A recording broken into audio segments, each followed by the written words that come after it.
अभी हम देखेंगे कि रूट की जो रूट में मतलब कि रूट तक न्यूट्रिएंट जो आते हैं कहाँ से, सॉइल के जो अदर मतलब कि एरिया से, वो कैसे आते हैं, कुछ इसमें कॉन्सेप्ट होते हैं, कुछ कॉन्सेप्ट की वजह से यहाँ तक पहुँचते हैं। ठीक है, तो हमारे 3 कॉन्सेप्ट यहाँ पे हमें याद रखना है। कौन-कौन से? पहला कॉन्सेप्ट क्या है? मास फ्लो, दूसरा डिफ्यूजन एंड तीसरा root interception. Very good, mass flow, diffusion and root interception. अब मास फ्लो का मतलब क्या होता है? जैसे कि नाम से ही पता चल रहा है, मास फ्लो यानी किसी चीज का वाटर के साथ घुल के और मास में यानी कि ग्रुप में क्या होना, मूव का करना। तो ऐसे न्यूट्रिएंट जो हाईली सॉल्युबल होते हैं वो क्या करेंगे, वाटर के साथ घुल जाएंगे और क्या करेंगे कि रूट तक पहुंच जाएंगे, और रूट उसको जैसे ही आएगा कांटेक्ट वहां से रूट उसको ले लेगी। ठीक है, ये जैसे रूट है सपोज दैट प्लांट की, तो इस रूट के एरिया में आना चाहिए न्यूट्रिएंट, यानी फॉरेज एरिया में आना चाहिए, इसके सरफेस के पास तक आना चाहिए। तो जो यहाँ से मतलब कि दूसरी जगह दूर है, सपोज दैट मिट्टी है, सपोज दैट बिलो ग्राउंड, तो यहाँ से जो न्यूट्रिएंट यहाँ तक जा रहे हैं किसके साथ, वाटर के साथ घुल के, वो किसके द्वारा जा रहे हैं, उसे क्या कहते हैं हम, मास फ्लो कहते हैं। ओके, और जो मास फ्लो का कॉन्सेप्ट था किसने दिया था, मंच नाम के एक साइंटिस्ट थे, उन्होंने दिया था। ये मंच नाम के साइंटिस्ट जो थे, इनका क्वेश्चन पूछा जाता है एग्जाम में, कॉम्पिटिशन में। नेक्स्ट हमारा कौन सा था थ्योरी, डिफ्यूजन थ्योरी थी। अब डिफ्यूजन का आप एक नॉर्मल साइंस में पढ़े होंगे कि डिफ्यूजन मतलब क्या होता है, किसी भी पार्टिकल्स का हाई कंसंट्रेशन से लो कंसंट्रेशन की ओर मूव करना। यहाँ तक बात क्लियर है? अब सपोज दैट ए प्लांट है हमारे पास, इसकी रूट है, ठीक है। अब यहाँ से रूट से क्या कर रही है कि न्यूट्रिएंट एब्जॉर्ब कर रही है।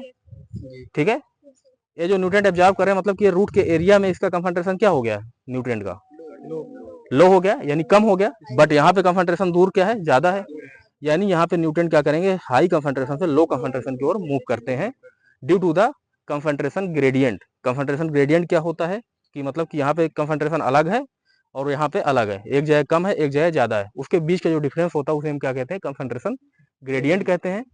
और उसी के माध्यम से जो न्यूट्रिएंट मूव कर रहा है डिफ्यूजन द्वारा, उसे हम क्या कहते हैं, कौन सी थ्योरी, डिफ्यूजन थ्योरी है। ठीक है, इसमें जो मेनली जो डिफ्यूजन द्वारा मूवमेंट होता है, जो एग्जाम में क्वेश्चन पूछा जाता है कि फास्फोरस का मूवमेंट जो होता है किससे होता है, सॉइल में डिफ्यूजन द्वारा होता है। ठीक है, और भी बहुत सारे न्यूट्रिएंट, पोटेशियम का भी होता है, इसका एग्जांपल हम सेपरेट क्लास में पढ़ेंगे। ठीक है, प्रैक्टिकल में हम इतना ही देखते हैं अभी। अगला हमारा कौन सा था, रूट इंटरसेप्शन। अब रूट इंटरसेप्शन में क्या होता है, कुछ ऐसे न्यूट्रिएंट होते हैं, हमने आपको बताया था कौन कौन से न्यूट्रिएंट होते हैं, फास्फोरस और जिंक एग्जाम्पल के लिए, और भी न्यूट्रिएंट होते हैं जो कि कैल्शियम भी होता है, जो कि मूवमेंट इतना ज्यादा नहीं होता इसका। तो फास्फोरस और जो फास्फोरस और जिंक है, ये मतलब कि क्या होंगे, घुलनशील नहीं होते हैं, फिक्स होते हैं, या अगर आयनिक फॉर्म में आ भी जाते हैं तो भी मतलब कि मूवमेंट कम होता है इनका। या कि कह सकते हैं जो न्यूट्रिएंट ऐसे होते हैं जो कि मतलब बहुत कम मूवमेंट कर सकते हैं, उनको तो न्यूट्रिएंट लेगा ही पौधा, 17 न्यूट्रिएंट तो चाहिए ही चाहिए पौधे को। तो क्या करे, पौधा नहीं लेगा क्या, लेगा पौधा। कैसे लेगा, ये जो रूट है, सपोज दैट रूट के क्या है, रूट शेयर है, ये रूट जो होगी ये कहाँ तक जाएगी, न्यूट्रिएंट तक खुद जाएगी। ठीक है, और वहां तक इंटरसेप्ट हो जाएगी, कहाँ तक, न्यूट्रिएंट के पास जाके। और उसके फिर बाद क्या होगा, कांटेक्ट एक्सचेंज होगा। क्या होगा, कांटेक्ट एक्सचेंज। तो वहां से क्या करेगा, न्यूट्रिएंट पौधा हमारा रूट से ले लेगा। ठीक है, यही जो थ्योरी कहलाती है हमारी, कौन सी थ्योरी कहलाती है, रूट इंटरसेप्शन कहलाती है।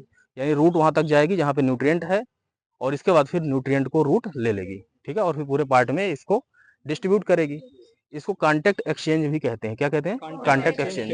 अच्छा, कांटेक्ट एक्सचेंज का मतलब ये होता है कि कोई भी पार्टिकल जो रूट है उसको क्या करेगी, सॉइल को देगी, और सॉइल से दूसरा जो न्यूट्रिएंट है वो ले लेगी, यानी एक आयन देगी और दूसरा आयन लेगी। सपोज दैट एक इसके पास कौन सा आयन है, हाइड्रोजन है, ठीक है, H प्लस है।